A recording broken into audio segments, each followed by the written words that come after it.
High বন্ধুরা, তো চলে এলাম। সবাই কেমন আছো? আশা করি সবাই ভালো আছো। তো আমিও সকাল সকাল সব কাজ সেরে রেডি হয়ে যাচ্ছি। তোমরা দেখতেই পেয়েছো কত কাজ আর একা হাতে সামলাতে হচ্ছে।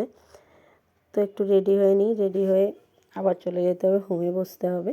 তো তোমরা দেখতেই পাচ্ছিলে সব কিছু, তোমাদের অল্প অল্প করে আমি দেখানোর চেষ্টা করছিলাম।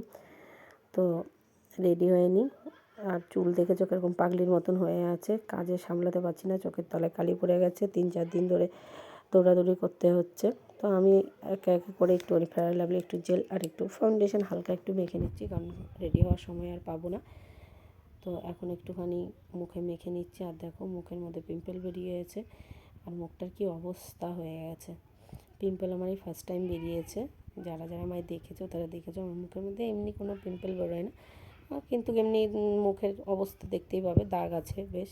চলো রেডি হয়ে নিই। আর রেডি হয়ে গেছি। আর টিপটাকে পরেছি একদম শাড়ির কালারে ম্যাচ করেই। আর মুখের মধ্যে দেখো জ্বর ঠোসা হয়ে রয়েছে। তো চলো দেখতে থাকো ভিডিওটা। আর নেক্সট ভিডিওর জন্য একটু ওয়েট করো, সব কিছুই তোমাদের দেখাবো। টাটা।